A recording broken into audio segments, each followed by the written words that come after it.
27 वर्ष की जातिका हैं और उनका लग्न चार्ट और नवांश आप देख रहे हैं। सबसे पहला सवाल जो है इनकी शादी का ही है कि शादी में इनको बहुत सारे व्यवधान आ रहे हैं। जब भी हम किसी महिला की कुंडली देखते हैं तो उसमें सबसे पहले हमें बृहस्पति देखना होता है। शादी के सबसे बड़े कारक जो हैं बृहस्पति हैं। स्टार्ट करने के पहले मैं आपको बता दूं कि यहाँ पर मंगल और बुध इन दोनों भगवानों की डिग्री कमज़ोर है और इसके लिए हमको मेहनत करना है। ये तो हमें डिग्री का चार्ट ही बता रहा है। आइए हम विवरण को करते हैं।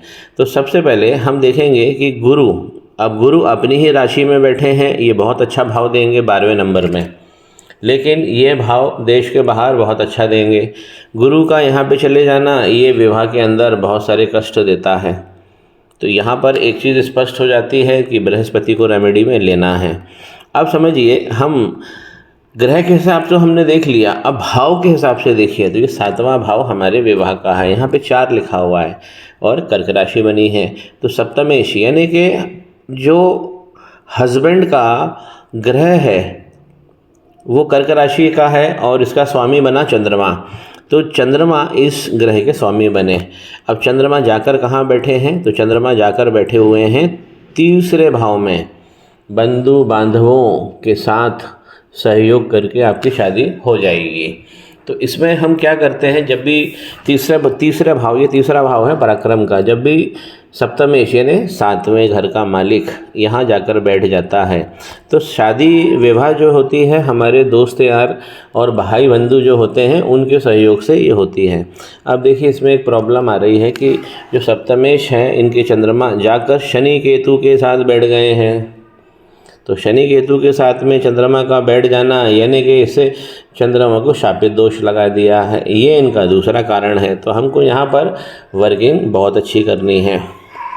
तो विकास के लिए जब भी हम बात करते हैं तो हमको 5वां भाव भी देखना चाहिए कि यहाँ पे हमें प्रेम बताता है। तो यहाँ पे सूर्य और बुध और शुक्र, देखिए बुध और शुक्र का लक्ष्मी नारायण योग भी बना हुआ है।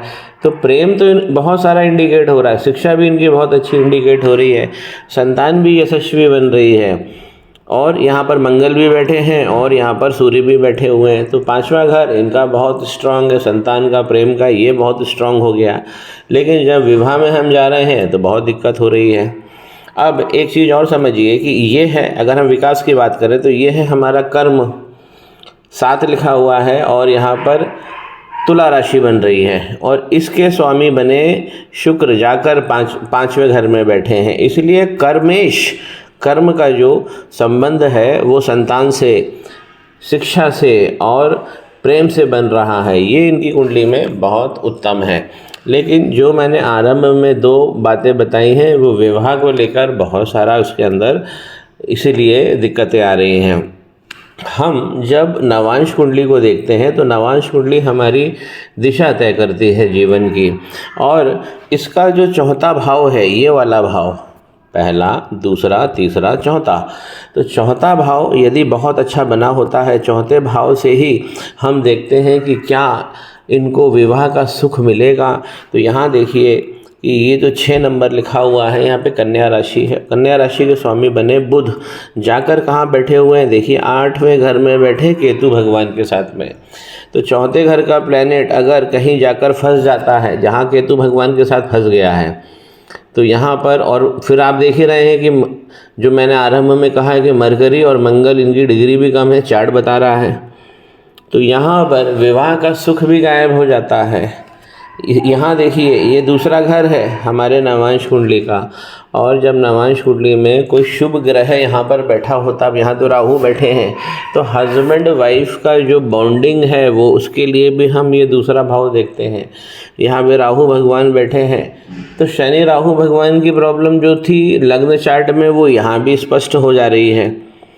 जुपिटर और शनि का 5वें घर में बैठना ये प्रेम संबंधों को मजबूत कर रहा है, संतान सुख भी बहुत अच्छा दे रहा है। तो बृहस्पति जो लग्न चार्ट में यहाँ पे कमज़ोर हो रहे हैं, यहाँ पर आके काफ़ी मजबूत हो जा रहे हैं और शनि भगवान का साथ मिल रहा है। शनि भगवान यहाँ पर उच्च के बैठे हैं। इसलिए इसमें जब भी रेमेडी की जाएगी शनि राहु भगवान का, जो मैंने आरंभ में बताया है, तो इसमें बहुत जल्दी रिजल्ट मिलेगा। क्यों? क्योंकि शनि भगवान उच्च के बैठ गए हैं नवांश में, तो नवांश में ये हमारी बहुत मदद कर रहे हैं।